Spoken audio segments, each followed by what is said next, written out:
तो रंजीत के घर से बाराती लोग बहुत ही सज धज करके और दुल्हन के घर बारात लेकर जाते हैं। जाने के बाद दोस्तों जो रंजीत होता है अपनी दुल्हन से शादी करता है और शादी करने के बाद दुल्हन को लेकर के अपने घर पर चला आता है। लेकिन दोस्तों जैसे ही रात होता है, रात के समय करीब 12 बज रहे थे, उसी समय दोस्तों जो दुल्हन थी वो बहुत ही ज़ोर ज़ोर से अपने कमरे से आवाज़ निकालने लगती है। दोस्तों अभी भी घर में बहुत सारे मेहमान जो थे, शादी में आए हुए थे, वो सभी लोग अभी घर पर ही मौजूद थे। लेकिन दोस्तों उसी में से कुछ लोग जो थे वो सोच रहे थे कि आज दुल्हन की पहली बार है, इसलिए दुल्हन आवाज़ निकाल रही है। लेकिन दोस्तों जैसे ही सुबह होता है तो दुल्हन एक ऐसी राज खोलती है जिसे दोस्तों जानने के बाद आप लोग भी सोचने पर मजबूर हो जाएंगे। दोस्तों नमस्कार, प्रणाम। चलिए आज की जो सच्ची घटना है उसे हम लोग बहुत ही विस्तारपूर्वक जानने का प्रयास करते हैं। दोस्तों आप लोग चैनल पर नए हैं तो चैनल को सब्सक्राइब करके और वीडियो को एक लाइक अवश्य करिएगा।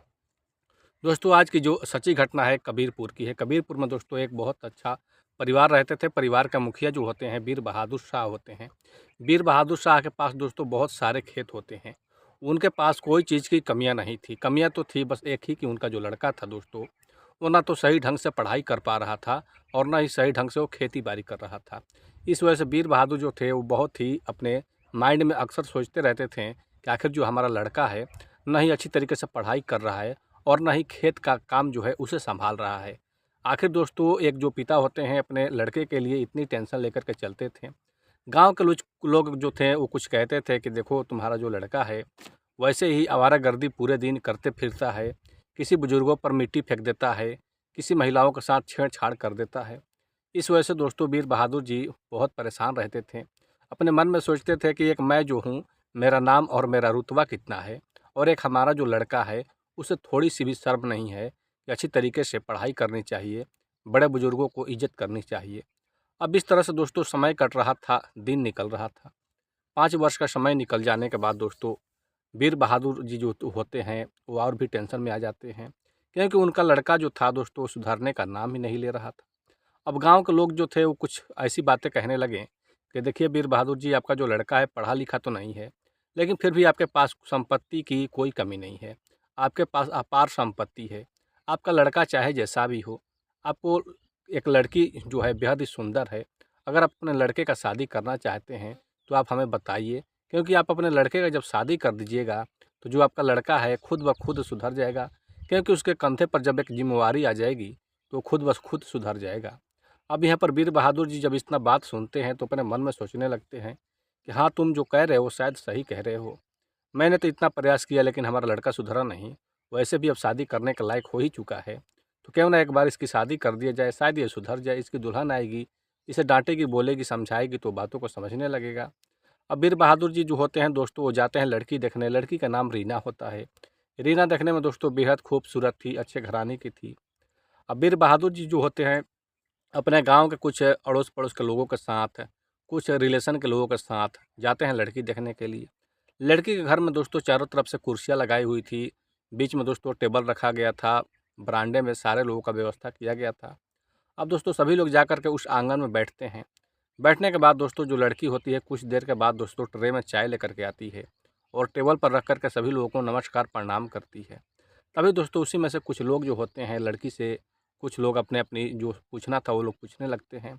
लड़की बोलने में बेहद खूबसूरत थी, अच्छी थी ढंग की, देखने में दोस्तों बहुत ही संस्कारिक लग रही थी। अब इसीलिए दोस्तों सभी लोग लड़की को पसंद कर लेते हैं। अब यहाँ पर दोस्तों लड़की को जैसे ही पसंद कर लिया जाता है तो लड़की को दोस्तों हाथ में कुछ पैसे शुभ मुहूर्त के तौर पर दिया जाता है। उसी समय दोस्तों एक पंडित जी को बुलाया जाता है और शादी के लिए दिन निकलवाया जाता है। शादी का दिन और तारीख फिक्स हो जाती है। अब यहाँ पर वीर बहादुर जी जो होते हैं अपने घर पर चले जाते हैं। आने के बाद दोस्तों शादी के जिस दिन बारात जाने वाला था, वीर बहादुर जी सोचते थे कि हमारा तो एक ही लड़का है, क्यों ना मैं ऐसा कुछ करूं कि कुछ गांव के जो लोग हैं वो नाम लगें कि वीर बहादुर जी का जो बारात था एक ऐसा गया था जो कि आज तक किसी ने ऐसा नहीं किया। अब दोस्तों वीर बहादुर जी अपने लड़के के शादी में इतना खर्च करते हैं, खाने का जो भी मटेरियल होता है बहुत सारा ऐसा ऐसा करते हैं, गांव के लोग इतना भी कोई खर्च नहीं किया था। अब दोस्तों वीर बहादुर जी का बारात बहुत ही सज धज करके जाने लगता है। दुल्हन के घर पर बारात पहुंच जाता है। सभी लोग धूमधाम से दोस्तों द्वार पूजा कराते हैं। द्वार पूजा जैसे ही समाप्त होता है तो शादी की जो भी रस्में थी वो पूरी होती है। सुबह हो जाने के बाद दोस्तों रंजीत जो होता है अपनी दुल्हन यानी रीना के साथ में अपने घर पर आता है। घर पर जैसे ही आता है तो दोस्तों रंजीत की जो भी भाभियाँ थी या रिलेशन के जो भी लोग मजाकिया थे, सभी लोग गेट छेंकने लगते हैं। गेट छेकाई में दोस्तों जो रंजीत होता है बहुत ही आग बबूला हो जाता है और वो किसी को पैसा भी नहीं देता है। सभी लोग समझ जाते हैं कि जो रंजीत है वो थोड़ा बिगड़ैल टाइप का लड़का है, इसलिए दोस्तों कोई भी उसके साथ ज़ोर ज़बरदस्ती नहीं करता है। अब दोस्तों रंजीत जो होता है वो अपने घर पर चला जाता है। दुल्हन जो होती है रीना, वो अपने दुल्हन की एक कमरा स्पेशल था, उस कमरे में जाकर बैठ जाती है। अब दोस्तों जो रंजीत होता है वो अपने गांव के लड़कों के साथ फिर से वही पुरानी रीति और पुरानी नियम और जो पुरानी कामें करता था, उसे जो आदत लगी थी, अपने दोस्तों के साथ फिर से वहां पर निकल जाता है। जैसे ही दोस्तों शाम का समय होता है तो उसकी एक रिलेशन की भाभी आई हुई थी, जो कि बहुत ही रंजीत के साथ ऐसे ही मजाकिया किया करती थी। वो अब ढूंढती है कि रंजीत कहाँ गया, आज उसका सुहाग रात है और वो ऐसे ही कहाँ पर ऐसे आवारा की तरह घूम फिर रहा है। तभी दोस्तों कुछ लोग कहते हैं कि वो अपने दोस्त के यहाँ गया है। अब दोस्तों जो उसकी भाभी होती है जाती है और रंजीत को पकड़ करके घर पर लाती है और कहती है कि देवर जी आज हमें आपको नेक देना है, तो आज लगता है कि आप भूल ही गए हैं कि आज आपका सुहाग रात है। अब दोस्तों जो भाभी होती है जो मजाकिया लगती है, इस रंजीत को उसके कमरे में धक्का दे करके अंदर कर देती है और दरवाजे को बंद कर देती है। अब दोस्तों यहाँ पर जो होता है कि जो रंजीत था वो अपनी दुल्हन के पास जाता है। जाने के बाद दोस्तों अपनी दुल्हन से ना तो कोई बात पूछता है और ना ही कुछ कहता है और ना ही दोस्तों उसके मुंह दिखाई की रस्म में कुछ देता भी नहीं है। और इसी तरह दोस्तों एक जानवर की तरह अब वो अपनी दुल्हन रीना के साथ में जो भी प्रेम लीलाएं था वो करने लगता है। दुल्हन जो होती है दोस्तों रीना, वो अब दोस्तों इतनी खौफ में आ जाती है, उसे लगता है कि ये क्या आदमी है या जानवर है, उसे कुछ समझ में नहीं आ रहा था। अब ये जो रंजीत होता है पूरी जो अपनी इच्छाएं थी अब रीना के साथ में पूरी करने लगता है। रीना दोस्तों दर्द से इधर उधर उछल कूद कर रही थी, कुछ आवाज़ें भी निकाल रही थी। अब दोस्तों उस समय रात के करीब 12-1 बज रहे थे। जो भी रिलेशन के लोग थे वो लोग सभी लोग चिंतित हो गए कि आखिर दुल्हन इतनी आवाज़ क्यों निकाल रही है। तभी दोस्तों सभी लोग अपने आप में चुप हो जाते हैं कि शायद दुल्हन का आज पहला बार है, इसलिए दुल्हन जो है इतनी आवाज़ें कर रही है। जैसे ही दोस्तों सुबह होता है, दुल्हन तुरंत झट से अपने कमरे का दरवाज़ा खोलती है और बाहर आकर के दोस्तों रोने लगती है और सासू माँ से कहती है कि सासू माँ जी, मैं यहाँ पर नहीं रहना चाहती हूँ, मैं अपने घर जाना चाहती हूँ।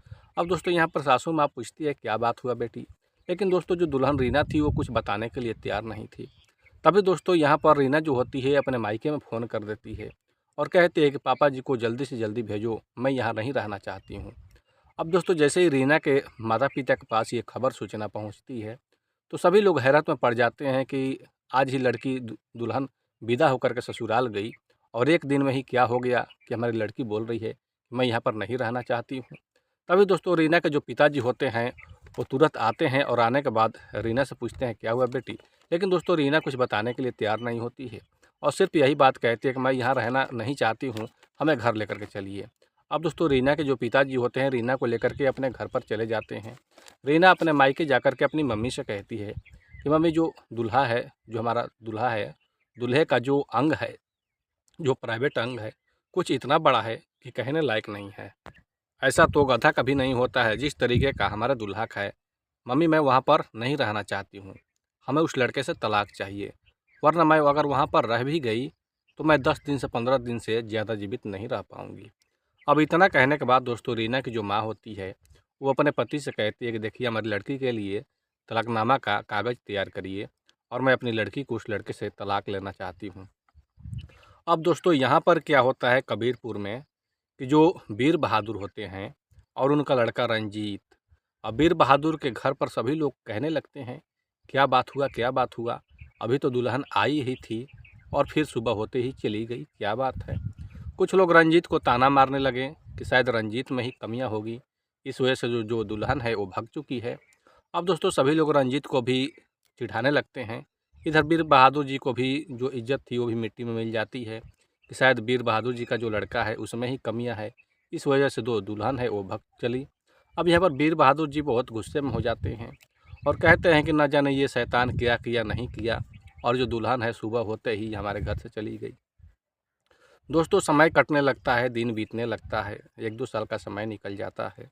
रंजीत जो है दोस्तों अब अपने गांव में दोस्तों के साथ खेलने के लिए नहीं जाता था, क्योंकि दोस्तों रंजीत के जितने भी दोस्त थे वो सभी लोग चिढ़ाते थे रंजीत को कि तुम ऐसा कैसा हो कि तुम्हारी जो दुल्हन है एक ही रात में तुम्हें देखते ही भग गई, आखिर बात क्या है।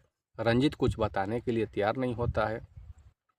अब दोस्तों वीर बहादुर से गांव के ही कुछ लोग कहते हैं कि देखिए वीर बहादुर जी, एक तो लड़की जो आई शायद वो चरित्रहीन थी, इस वजह से वो चली गई, न जाने उसके मन में क्या ऐसी बात थी, क्या ऐसी भावनाएं थी। अब आप ऐसा करिए कि अच्छी सी लड़की देख करके और फिर से वीर बहादुर रंजीत का शादी कर दीजिए। अब दोस्तों वीर बहादुर जी बहुत चिंतित हो जाते हैं और सोचते हैं कि क्या पता फिर शादी करूं, फिर दुल्हन आएगी, रहेगी या नहीं रहेगी। लेकिन दोस्तों गांव के कहे वाले के हिसाब से मुताबिक वीर बहादुर जी जो होते हैं वो फिर से अपने रंजीत के लिए एक लड़की देखते हैं। लड़की का नाम दोस्तों गौरी पड़ता है और गौरी से शादी इस रंजीत का फिक्स हो जाता है। शादी हो जाती है, दुल्हन भी अपने घर पर चली आती है। लेकिन दोस्तों यहाँ पर जो दुल्हन गौरी थी, इस रंजीत के साथ दोस्तों सुहागरात के दिन अपनी जो भी इच्छाएं थी दोनों मिलकर के पूर्ण कर रहे थे। लेकिन दोस्तों जैसे ही रंजीत जो होता है अपने प्राइवेट पार्ट को बाहर निकालता है, तो गौरी देखने के बाद दोस्तों वो अपने सदमे में चली जाती है और सोचने लगती है कैसा तो जानवर का ही होता है, आखिर ऐसा इंसान का कैसे हो सकता है। तभी दोस्तों रंजीत जो था उसकी कोई आदत में सुधार नहीं आई थी और वो गौरी के साथ अपनी इच्छाओं को पूरी करने के लिए लग पड़ता है। अब दोस्तों जो गौरी थी, गौरी इस रंजीत को धक्के मुक्के दे करके इधर उधर साइड कर रही थी। लेकिन दोस्तों जो रंजीत था वो हटने का नाम नहीं ले रहा था। अब इसी तरीके से दोस्तों रंजीत जो होता है उस दिन अपनी इच्छाएं तो पूरी कर लेता है। लेकिन दोस्तों सुबह में जो गौरी थी उसकी दुल्हन, वो दोस्तों सुबह में चल नहीं सही से पा रही थी। गौरी की जो सासू माँ थी वो पूछती है, क्या हुआ बहू, तुम इस तरह से लंगड़ा कर क्यों चल रही हो। तभी दोस्तों गौरी कहती है कि माँ जी बात कुछ ऐसा है कि मैं आज के बाद आपके लड़के के साथ नहीं सोना चाहती हूँ। आज शाम के समय में, आज रात के समय में मैं आप ही के साथ सोना चाहती हूँ। अब इस तरह से दोस्तों जैसे ही शाम होता है तो जो गौरी रहती है, गौरी दोस्तों अपनी सासू माँ के साथ चली जाती है उसके बेडरूम में और अपनी सासू माँ के पैरों में तेल मालिश करने लगती है।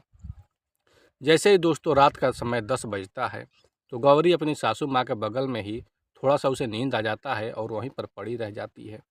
तभी दोस्तों यहाँ पर रंजीत होता है जो आता है और कहता है कि हमारी पत्नी गौरी कहाँ है। तभी लोग कहते हैं कि अपनी सासू माँ के साथ कमरे में सोई हुई है।